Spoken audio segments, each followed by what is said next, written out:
Hi, good morning. So, ngayon ay pupunta naman tayo ngayon sa Pisho.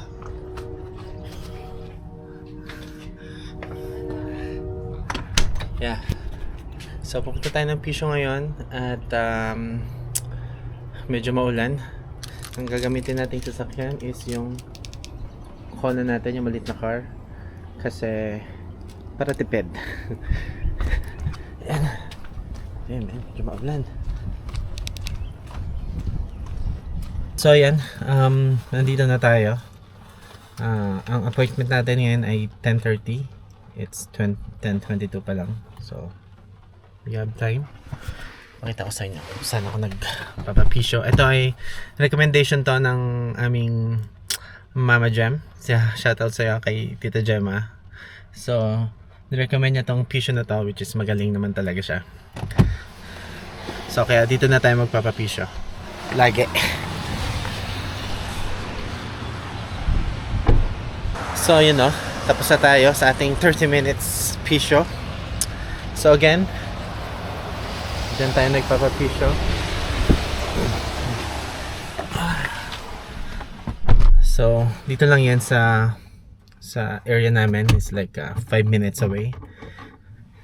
5 minutes drive lang mula sa bahay. So, yeah. So, good thing. Si manager ay full-time sa work at meron siyang full benefits. Kaya wala tayong binayaran ngayon. So, ang maganda pa dyan is walang limit yung ating PCO or Cairo. Yan. Sa pagkakalam ko, wala kaming limit. Basta meron lang parang limit yung per session. It's like hanggang ano lang yata siya, no? 115. Pag sumobra ka dun sa 115 per session is babayaran mo na. So dahil $80 lang yung charge dito every 30 minutes ng PCO. So wala tayong binayaran. Kaya yeah, good. So at least 'di ba? Laking tipid na rin. Tsaka maaalagaan talaga natin yung katawan natin. So ngayon, uwi muna tayo and sunduin natin si Mrs. kasi meron siya ding pisyo dito. So, mamaya papasok ako. Hindi ito yung usually kasi ito yung gamit ko, no? Yung minivan namin. At dahil hindi pumasok si manager, so yung Kona yung gagamitin ko. So kailangan kukunin yung mga gamit ko rito. Kasi dito na kasi lahat yung mga gamit ko eh. Ito yung mga usually na shoes ko pang work, pang gym, tsaka yung casual ko na shoes diyan ko na rin nalagay. Pero ito talaga ngayon yung gagamitin ko muna. Itong Crocs ko kasi dahil sa ating bursitis, kailangan natin yung open yung back ng door.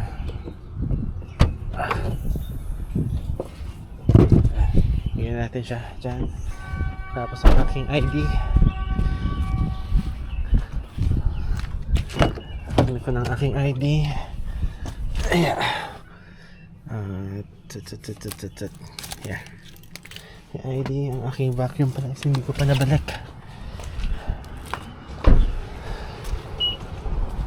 Ayan, balik na natin. Hindi magana yung kick sensor. Okay. Yan, usually ito siya nalagay. Tapos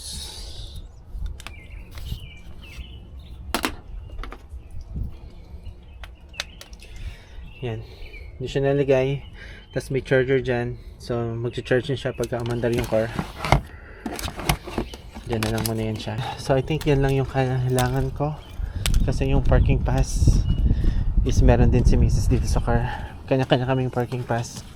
So kaya ito lang kailangan natin. Shoes and then itong ID para mamaya. So yan. Ngayon hintayin na lang natin si manager. Kasi may appointment din siya ng PCO. Same din. Dun pa rin. So yeah. So mamaya na lang ulit. Okay. Ay, so nandito kami sa Costco. Punta muna kami sa Tire Center.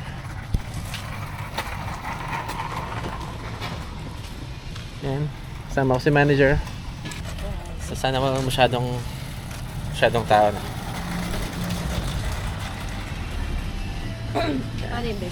So yung tire center, pero papasok muna kami sa loob para ibigay yung susi. So mamaya ulit. So dito na tayo sa loob ng Costco. Nakita ko to.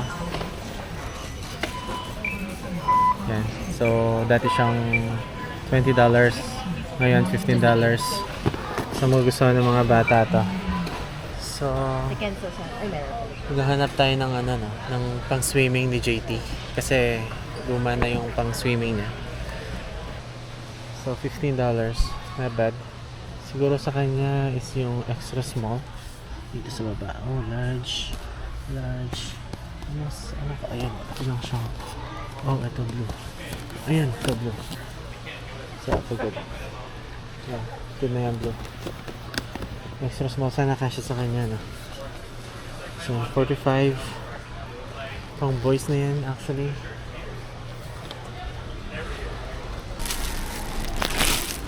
Yan. Ito lagi yung bird na binibili ko. Yung mga high in protein. Dahil yung mga bata, inaano ko rin sila na, ina-encourage ko rin sila na kumain ng rich in protein na pagkain.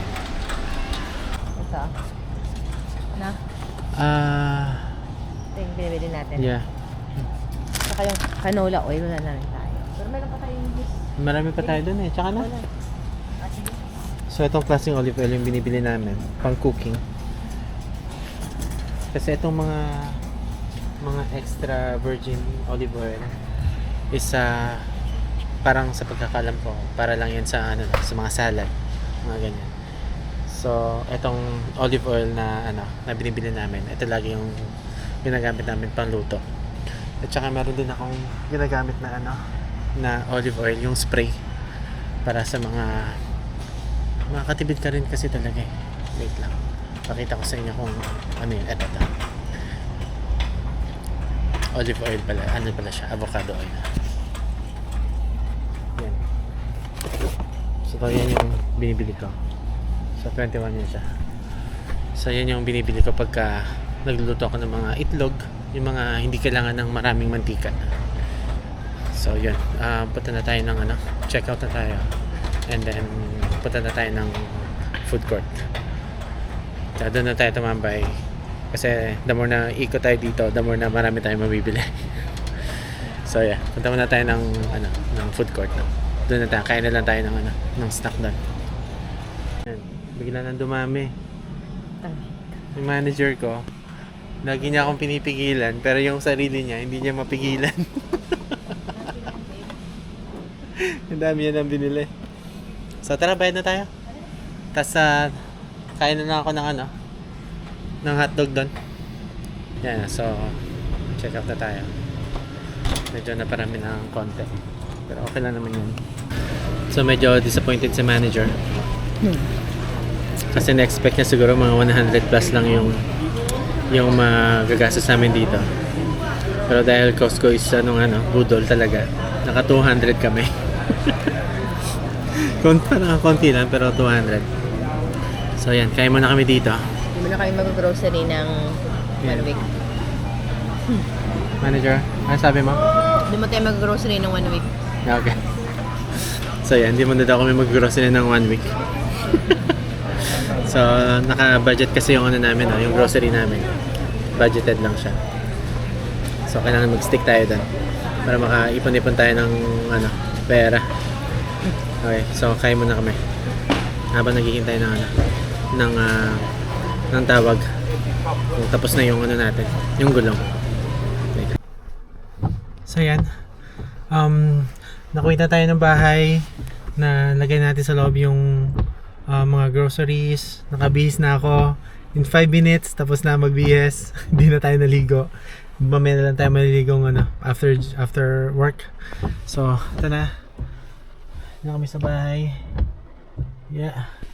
So ngayon, punta na tayo ng trabaho. So ang duty ko ngayon is sa main hospital. Sa main hospital ako ngayon. So yeah.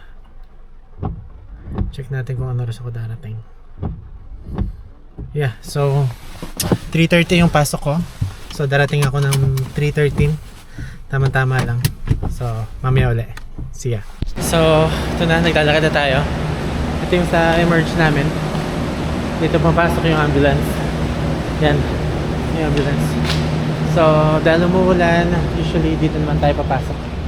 Pasok tayo ng emergency department, and then tagos tayo doon sa aming dialysis center. Okay, see ya. So yan, kakawin lang natin ng bahay. At siguro hanggang dito na lang muna. Sobrang busy ngayong araw. At bukas uli, tingnan natin kung saan naman tayo makakarating bukas. So hanggang dito na lang. Don't forget to like, share, and subscribe. This is channel ko. So see you tomorrow. Peace.